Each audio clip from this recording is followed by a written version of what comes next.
Hi guys, welcome back to Irish Footy Vlogs. Welcome back to another preview show. We've got a couple of European games to preview and a couple of league games. And obviously I did a review of the Shamrock Rovers game last night for Rovers through 0-0 against the Hibernians to go through 3-0 and aggregate and comfortable enough in the end. So keep an eye on that, guys. Check that out if you're a Shamrock Rovers fan in particular. Lads, are you well? Thanks for joining me. Yeah, all good. How are things? All good.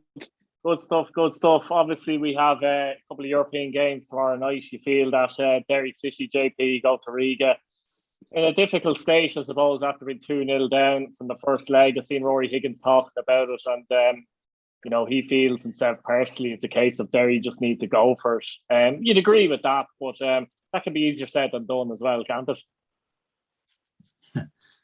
it can, but I think I have to agree with him. Because they've nothing to lose going out there. It's like 2-0 down, and probably still in it is half a chance. As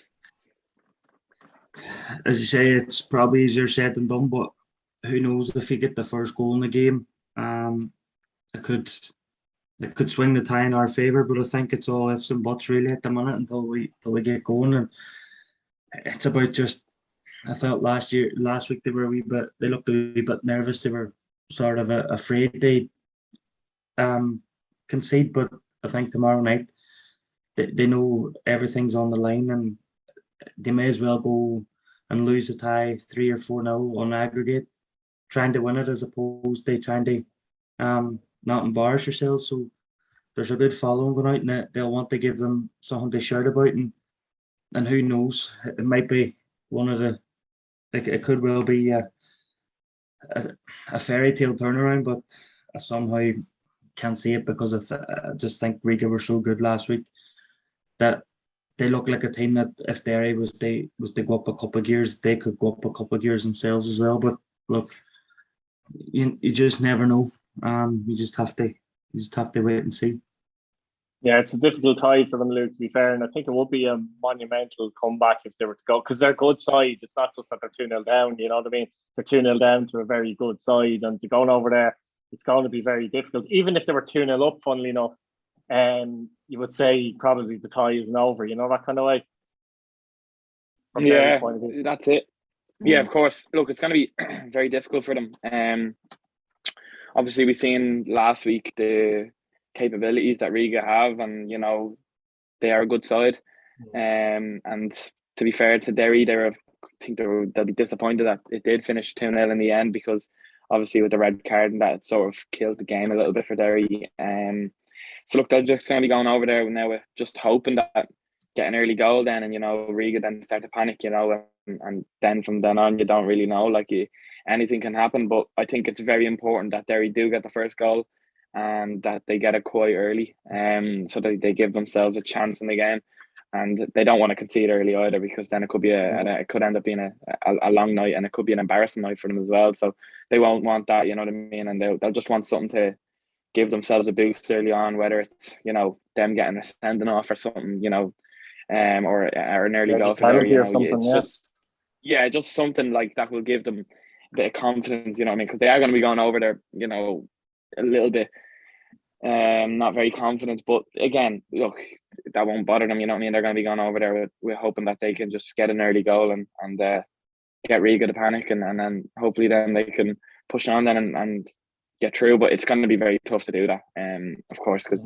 Riga aren't a bad side at all, as we've seen last week. So yeah, I don't know about this one. I think Derry need an early goal, but that'll be tough to do as well. You could hope for a little bit of complacency there, JP, from Riga maybe as well. That would be hopeful, but you never know. It can't happen though. Yeah, it's just the case. I know they rested 10 players in their cup game on Sunday from the team that played against Derry, so it probably shows you that how serious they are taking the second leg. I think one thing Derry need to do is make better use of their set pieces, especially their free kicks, because they had 3 or 4 in and around the edge of the box last week, and we didn't make any use of them. There was 2 of them who were very central, and you would expect Patson to do better, and it seemed to be a case of that the goalkeeper has done his homework on Mo Patson, and just like it was was bread and butter. So I don't see them as coming into the game and a wee bit complacent. But the manager anyway, with the selection, the team that they made in the previous game, but as I don't even think we need an early goal. We just need to get the first goal in the game. Whether that comes in the 5th minute or the 65th minute, you just need to get the first goal in the game. And I think potentially the earlier the better, because it gives you more chance of getting yourself back into the tie. But possibly getting the first goal later on in the game as well could be a wee bit more beneficial, because it gives Riga less time to react and get themselves reset again. So it's just for Derry's sake, it's just about trying to get the first goal in the game mainly, and for me, making better use of our set pieces when we get them. Yeah, how are you going to call it, JP, score-wise? I don't know. I think we can play better than what we did last week, but there's an element of me feels that Riga can play better. I've got a funny feeling that we might get a draw out of it. We might go there and get a goal, but I think overall, I think we'll lose a tie, but I think we can at least get a 1-1 draw out of it. Luke? I think I'm going to go with a 2-1 Riga win. Yeah, same here, actually, spot on. Sligo Rovers take on Bala Town. Obviously, Sligo Rovers are in much better position going into the second leg. They lead 2-1 for the first leg, and they looked impressively better than Bala Town in that first leg. I suppose, JP, it's difficult not difficult for Sligo, but they're in a very good position. But they have to be careful they're not caught between two stools here in this game and kind of think, look, 2-1 up, we're doing well. We need to hold out and maybe make sure they don't score. I think from Sligo's point of view, I think they just need to try and play the way they play. And I think if they do that, they should have too much for Bala Town. Yeah, as we saw from the highlights last week, Sligo could have very easily put this game to bed in the first leg, and that's probably the disappointing thing from their perspective, is that they haven't come back to showgrounds with a bigger lead. But I can't see Sligo being complacent in this. They'll go out and they'll want to start well and get the first goal in the game. And I think if Sligo get the first goal in the game, it could well be curtains for Bala. But if Bala come out and get the first goal like they did last week, there could be an element of nervousness setting in among the home side, and it's one of them banana skin fixtures. It's the ideal draw is getting a Welsh team, and no disrespect to the Welsh League, but in the League of Ireland, whenever you have the chance of getting a Welsh team, you fancy your chances, and Sligo will not want to pass up this opportunity, because they're in a very good position going into Thursday night. That they'll want to put their authority on it as early as they possibly can. Yeah, Luke, I mean, they've got Aidan Keena, who's been excellent this season, I think. Not only is he top scorer in the league with 11 goals, but he scores very good goals and different types of goals and stuff, doesn't he? He's a very powerful shot, hasn't he, on him? And when he hits it right, he puts his laces through it, and he makes it impossible often for keepers to make saves. Like, it's in the net before keepers reacted. I think he's been really, really good this season. Maybe he's gone under the radar slightly, a little bit, maybe, because Sligo aren't up right at the top of the table. But I think the goal itself against Bala Town, actually was a different type of goal for him in a way. It was very composed, but he's been excellent this season, I think, for Sligo, hasn't he? And he's going to be key again this match, obviously. Yeah, and they just announced, I think it was yesterday or the day before, that he signed a new contract as well, new 2-year deal. So, that's great for him, and it's great for Sligo. He's been very, very good for them this season. He's got a lot of goals as well for them, and as you said, a lot of different goals, whether it's penalties, and he likes a good screamer, and he also can be sort of a poacher as well, that type of way. So he is a very, very good player and a great asset for Sligo. So it was a great goal against Bala in the first leg. So look, he's going to be going into this one obviously full of confidence, and I think Sligo will be as well. And I think their confidence is just going to be too much for Bala in this game. I actually think it'll be comfortable for Sligo in the second leg. They had quite a high amount of chances in that first leg, that, as you said, that the game could have been finished. You know what I mean? And they could have maybe rested a few, but they can't, obviously, because it's only a 2-1. That type of way. So again, it's still there for Bala Town. If they can score, like, you know what I mean, and it's a draw, then, you know what I mean, then Sligo really have to go for it. So I don't think Sligo should go into this game and sit back and hope that, you know, they don't concede. I think they should just go for it because they're a better team, and, you know, if they can get 1 or 2 goals, then it'll just, you know, set them up nicely and finish out the tie. So fair play to Sligo for being in this sort of position at this, going into the second leg, and you'd expect them to finish it out quite professionally. What score is it going to be, Luke? 2-0 Sligo. JP, what are you going for? Yeah, same. I'll say 2-0 Sligo. Yeah, I'm actually going 3-0 Sligo. In the Premier Division then on Friday night, Drogheda United take on Bohemians ahead of Game Park, and I suppose Dawson Devoys, Luke, today, bit of a story. In fairness, he's gone eventually to MK Dons, the worst kept secret ever, I think, to be honest. Where he'll join up with Darren Burns, which will be interesting as well. So MK Dons might be every League of Ireland's favourite team, maybe apart from Lincoln. League of Ireland fans' favourite team, apart from Lincoln, for some Drogheda fans in particular. But look, it's another good player that's left the league, but not surprising. Very, very good player. He's going to be a big loss to Bowles, and obviously he won't be available on Friday. Yeah, it's look, I think he's been Bowles' best player, like head and shoulders above all of them, to be honest. You know, he's taken it up another level so far this season. Obviously he's gone now, but he took it up another level for himself this season, and he was a big asset for Bowles, you know what I mean? Quite a lot of goals, and I think as well he scored a lot of different goals as well. I know we were just talking about Keena there, but he scored a lot of penalties, and, you know, the game against Derry, the screamer from the edge of the box, like, and you know, that's just the sort of player he is. So, you know, it's great for him, and it's not great for the league, I think, again, you know what I mean? It's another loss to the league. But it's great for him. Obviously, you don't blame him for that, and, you know, you wish him all the best over there, because, you know, it's a big step as well to take. You know, and I think it'll help. It'll be, you know, it'll be helpful for him. Obviously, it'll be tough to settle in and that, but once he gets settled with the likes of Dara and that there, you know what I mean? It's they would know each other well from the Irish and the 21 setup, so that's a good thing as well, that they have, you know, each other there.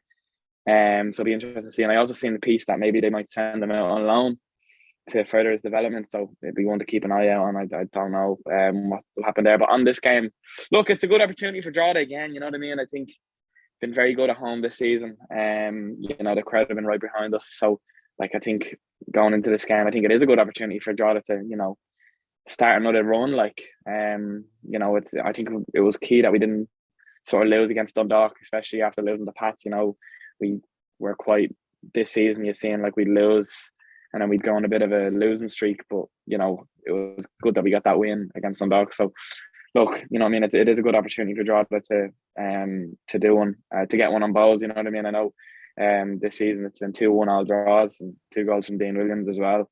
So look, it'd be great, you know what I mean, 2 late equalisers as well. So look, going into this one, I'm confident enough, but just they still have very good players like Bert Coote and that there, you know what I mean, Promise and that, so they still do have a lot of threat, but it's a game I'm looking forward to now, you know.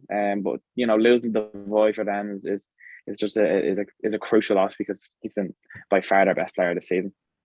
Yeah, JP, 4 points between them in the table as well. You know, it's an interesting one, isn't it, for Drogheda? They've sensed blood maybe in this one, but big test for Bowles as well, with Devoy leaving as well. It just kind of puts another little cloud over them slightly, doesn't it, when it happens so close to the game?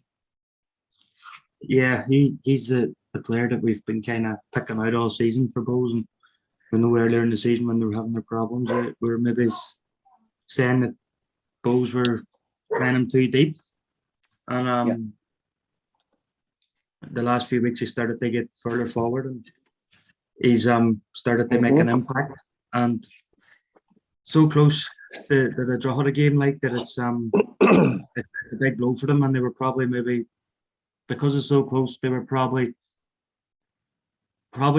planning to be in this game without him anyway, so it's probably not as big as a blow as what it may seem, but it's still a huge blow over the course of the season. I know Bowles have been signing a few players since the start of the window, but I think that was the players they were signing was mainly they bolster the squad rather than improve the starting 11. Because, but I don't think they've signed anybody in Dawson's position, and it's going to be a test for Bowles now over the course of the next 13-14 games to see whether they can get back the bit of form and maybe put a push for the top four or run in the cup like they did last year. But as you say, Drogheda, they're coming on this off the back of a fantastic home win last week against Dundalk, and I'm sure the fans will be pretty much up for this one again, because as you say, they likely could smell blood. They're only 4 points behind Bulls. If they won, they move within a point. So there's everything they play for in this game for both teams. And as we've mentioned in the review show, Drogheda probably now looking up rather than behind after results last weekend. So and this is definitely one that they can see themselves winning. What are you calling JP in this one? I'm going to say 2-1 Drogheda. Luke? I'm going to go for another 1-1 draw. So am I, and Dean Williams will score for Drogheda. St. Patrick's Athletic take on Dundalk at Richmond Park, and obviously 6 points in the table here. Pats in fourth, behind Dundalk, who are in second place. And interestingly, the Pats are obviously just behind Dundalk and Derry. There is a little gap there, but they played Dundalk twice, have picked up 1 point. They played Derry 3 times, picked up 1 point. So that tells you the story in itself there, doesn't it? But Pats have played Dundalk twice this season already. One was 0-0 at Richmond Park, where Pats really should have won. Nathan Shepherd, interestingly, made some great saves in that match. When I say that, I think Shepherd is going to be out of this game, judging by what we've seen at the game Park, Luke, when he came off the stretcher. Looked like he might have dislocated his shoulder, to be honest, didn't it? That's what the idea we got. So I'd be shocked if he starts in this game. So we don't actually know, but I'd still be surprised. But Dundalk won 1-0 at Oriel Park as well. And it's a big game. Look, if Pats have any chance really of trying to reel in the top 3 at this stage of the season, I think they have to win this game, don't they? Yeah, they do. Like it's a big game for Pats, you know what I mean? And again, I think it's an opportunity for Pats because Dundalk are going to be sore after last week. I know, look, they'll put it behind them and they'll move forward, you know what I mean? They've got, a lot of experienced players to do that. But it is going to be a tough one because you're going to Richmond and the crowd will be right behind Pats for this one. You know what I mean? They didn't have a game last week. They obviously had the little week break for Europe games and all that sort of thing. But they're going into this game now after a week's break. I know they played a little friendly or whatever, but they're going into it with a break behind them. They will have had a really good 2 weeks training since that Drogheda game. So they're going into this one, they'll be full of confidence after that win against Drogheda, and they've got a good opportunity here because Dundalk are going to be still, sore after that one last week. So, without Shepherd as well, like I've just even noticed with Dundalk watching them there the other night, like Shepherd is just so key to the way they play, like, you know what I mean? And he was nearly playing as a centre half at one point, like, you know what I mean? Which he's very good with his feet and that, and I think that's going to be a loss, and I don't think Peter Cherry will have that same sort of effect as Shepherd will have. So, that's a loss, and I think Pats will know that as well themselves, and Tim will have done his homework. I know he was in Head in the Game Park last week, so watching the Drogheda game and then Dundalk. So look, it's a good opportunity for Pats to get closer to the top 3, and I actually fancy Pats to do it. Yeah, JP, interesting thing about Dundalk, JP, I found last week is that Houben came back. I thought he was there for about 3 or 4 weeks, but he did look a bit rusty, I have to say. So I'll be interested to see if he actually starts this game. Dundalk have actually done fairly well, JP, against Pats this season. They will be wanting to hit back after that defeat in Dundalk or in Drogheda. That would have hurt them. And look, you could say nearly a point is okay for Dundalk in this game, but no doubt they'll be trying to win this match as well. How do you see it? It's an interesting game, like as I say.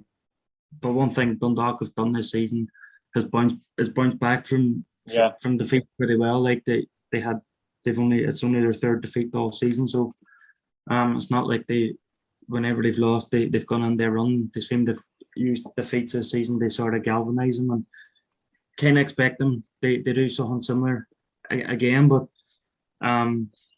it could all depend on whether Nathan Shepherd's in goal, and as Luke says, like he sometimes plays on the edge of the box, where I don't think Peter Cherry would be playing on the edge of his box and ready to go whenever the ball's put in behind. And we saw against Shelburne the big save that he made a few weeks ago as well, and a 0-0 goal as well. So it's it'll be interesting to see where he plays. If they come off with concussion, it's obviously the 5 days has gone. If it's a dislocated shoulder, it's probably going to be weeks rather than a few days. So it's interesting. If he plays, I think Dundalk win the game. If he doesn't play, I think Pats have a really good chance. It's nothing against Peter Cherry. It's probably just because the team is probably used to having Nathan Shepherd behind them and stuff like that. So it's an interesting one. It's a good chance for Pats. I think they've taken, was it 2 points from 5 games against Derry and Dundalk this season. It's a big chance for them. They not only pick up a win in that game, but also close the gap on the top 3. So I don't know. I think because Pats have had that 2-week break, and they've had a friendly as well. So it's about whether they'll have the legs, obviously. It's whether they have the match sharpness. Dundalk played last week. But for some Pats, they won the Europe on the back of a good performance as well, and a good win. So I think this could end up in another draw. I'm going to say 1-1. Yeah, I'm going to go for Pats in this. I don't think I've said they beat them this season, so I'll be interested to see if that happens now. So 2-1 Pats, in my opinion. Sligo on UCD on Sunday, and I think after Sligo's match in Europe, they're lucky as such that they're at home in Europe. But let's be honest as well, if they were going to pick a game to play after a European game, this is the one, isn't it, JP? Hi, it is. Especially because the next round is next week, and they're going to be coming up. If they manage to navigate Bala Town, they're going to be coming up against Motherwell. So that's going to be another step up yet again. So it'll give them a chance to get over the Bala result, get through that, and then give them a chance to maybe rest key players in preparation for Motherwell. Do you think they can risk that even for UCD? Do you think? Yeah. Probably not, because Sligo are probably one of the teams that have been caused the most problems by UCD this year. If you think back to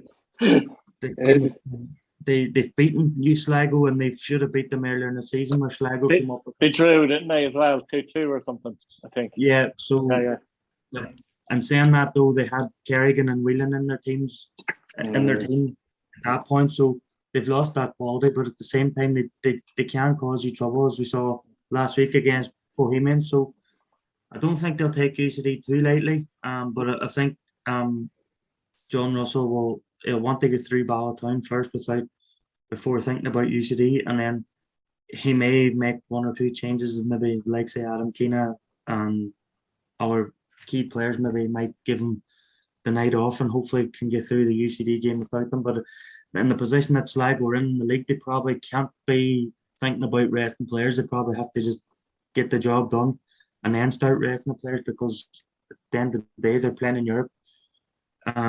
This week, they hope they want to play next week, but they'll definitely want to play next year. So, and they play next year is your league matches is key. So, I anticipate that he probably will make changes for the UCD game, but he'll not make major changes.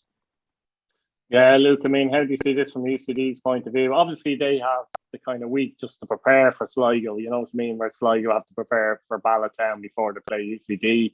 Do you think they've any hope of going to Sligo and getting something out of the game? I don't, to be honest with you. Times I think they've played them twice this season. They've both been draws. I think Sligo were 2-0 up as well against them in the show rounds. Remember, they came back and drew. They came back and got the 2-2. But look, going into this game, obviously we've spoken about them playing against Bala Town, and look, we expect them to get through Bala Town tomorrow, and then obviously it's you come to Sunday then and you're playing against UCD. At least they're not travelling, you know what I mean, that they've 2 games now at home, and I think that'll be a factor as well. And you know, they win against Bala Town, they'll have a bit of confidence about them as well. And you know, it depends on John Russell. He might rest a few, but I can't see him resting loads of players, because you know it's still an important time of the season for them, you know what I mean, because they're not in a European spot yet, do you know what I mean? So look, they want to be pushing for that European spot. So looking ahead, I think it will be a win for Sligo. I think they'll win the game 2-0, but I do think as well that they do have to be kind of careful of UCD, and you know the problems that UCD have caused them this season is definitely one to keep an eye out on, and I actually think it'll be a good game. Yeah, I think Sligo will win as well, to be honest with you. But I think John Russell should be able to afford 3 or 4 changes. If he can't afford 3 or 4 Yeah. changes in this game, he has to look at the squad, in my particular opinion. So Sligo for me as well. 2-1 maybe, not as easy as people would think. But yeah, finally Finn Harps and Derry City in the Northwest Derby. And the way Finn Harps are playing and the form Finn Harps are in all season, you would say after a European tie that this is technically a good fixture. But because it's Derry City, it's a Northwest Derby. And when it's a cliche when form goes out the window, but form has gone out the window in this fixture this season already, because Finn Harps probably should have beaten Derry earlier on when they were 2-1 up. And Derry got a late equaliser. So it's actually a tricky one, really, for Derry City, JP, on the back of that trip, obviously, to Riga. And one thing I didn't mention it because I wanted to save it till now, Michael Duffy was on that plane to Riga. I wonder, could he see any minutes in this particular game against Finn Harps? Or is he still a little bit away? I don't think he'll play in Fun Park. And I think it's mainly just down to the pitch. And I'm not trying to be. I'm not trying to slide. I was just thinking, JP, you don't want to bring him back. You don't want to bring him back for a big derby against Finn Harps and get battered. You don't want these first two. Yeah, it's going to be very physical, and I know people say, "Oh, but he's going to be playing on a 4G pitch or whatever." But Finn Park it has improved. The pitch has improved over the years, and fair play to the volunteers. Who managed to get it up the way it is. But I don't think Rory Higgins will risk him in this game because it's going to be physical and possibly because of the nature of the pitch as well. You know, Finn Harps fans will probably think I'm slagging off the pitch, but I'm not. I'm just trying to think of reasons why he probably won't play Michael Duffy in this game. But it was interesting to see that he was on the plane. Now, I knew that he was close to a return, but I didn't think he was close to that kind of a return. So it'd be interesting to see whether he's in the 20 bench on Thursday night, or whether he's just going as part of the 23, 24-man squad. So it'll be interesting. It'll be great to get him back for the running in the season. And it'll be interesting. Like you mentioned, the game back in May, and both teams went into that game not really in good form, to be honest with you. I think Derry were in the middle of their 7 or 8 match when that was right bang in the middle, and I think they'd lost 4 games in a row going into that. So,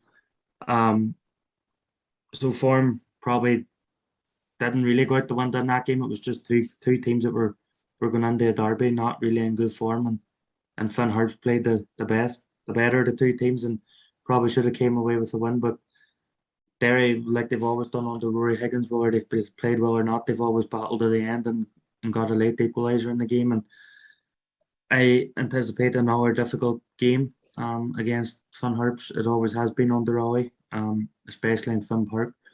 And I don't envisage anything different.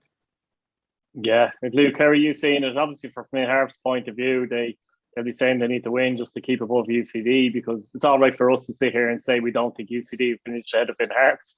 But if you're a Finn Harps supporter, you're not full of confidence. You're thinking we're only 3 points ahead of these, so it is an important match. And in many ways, it's a match-stick and target. I know it sounds strange, but to bring that passion and that whatever that Finn Harps bring, you do expect them to bring that against Derry, don't you? Well, look, if you can raise your game for a derby, then you can raise a game for anyone against anyone. So this is important for them because they do need to raise their game. As we're seeing, like the performances have not been good enough. You know, the defending against Shelburne was horrendous. Like, very, very poor. I've seen actually a different angle of, I think it was the 3rd goal. I think Shelburne posted the video. And I think watching the Finn Harps defending was really poor. Like, there was just a lot of them walking and that, you know what I mean? It was very easy for Shells and Jack and Moylan to get in behind them, you know what I mean? So they're going to want to improve in their defence for this game. Just because it's you know, Derry and the players they have going forward and the danger they can cause you. But, like, it's important for them to, as well, you know, raise it. They just got to do better. And look, it's easy for us to say that, but they do need to do better because, you know, the performances have just not been good enough in the last recent weeks. Even since that Pats game, they've just, you know, I mean, they had that, you know, where they came back behind against St. Pat's, but since then they don't really look like doing and really like that again. So look, going into this one, it's an opportunity for them to, obviously Derry will be coming off a long trip back from Riga. So what sort of lineup will Higgins go for? Especially after, because I presume he'll go full out tomorrow night. So will he do that again on Sunday? Possibly not. So it'll be interesting to see what way he does it. And Finn Harps will look at that as an opportunity. But I actually do think that Derry will win the game, but I don't think it'll be as easy for Derry, because it is a derby and that. And I do expect Finn Harps. You'd hope that they'd raise it a bit more, just for themselves. You know what I mean? Yeah, what score are you going for, Luke? I'll go with a 1-0 Derry win. JP? It's a tough one to call, because I think it could all depend on how it goes tomorrow night against Riga. Like, if the players come back from Riga with a good performance but put out a tie, then confidence could be high. If they go out there and don't play like the way they did last week and don't really and I know the confidence in the group has been a bit better than what it was in the midst of the bad run, but it could all depend. Like, they could get knocked out of Europe tomorrow night and put on a really good performance and give themselves a chance. And I said it is a long trip, and it's probably one of the games that you probably didn't want coming off the back of a long trip, as a game in Ballybuffet against Van Harp. So for Derry, it's an opportunity. They get back on the league saddle and try and go on a run that they got at the start of the season, especially now with Shamrock Rovers going to be playing in Europe right up now to the back end of August. That can Derry and Dundalk put on a run that is going to put a wee bit of pressure on Rovers? Who knows? So I'm going to say 1-0 Derry. I don't think it'll be easy. I think Harps will make it difficult, and I think one goal could decide it either way, but I'm going to go for Derry in this one. I'm smiling away because it's a full house. A 1-0 Derry wins here, and I think Derry will be second in the league by Sunday evening. So we'll leave it there, guys. Subscribe as to the long as channel. we're top three by the end of the season, it's there. Yeah, exactly. As long as we're top three come the end of the season. I'm going to say they'll be second by Sunday. So thanks for coming on, guys. Fair play to you. And lads watching at home, subscribe to the channel, hit your bell notification button. Let us know your thoughts in the comments. Dundalk fans won't be happy with me saying that, I've no doubt. See you later.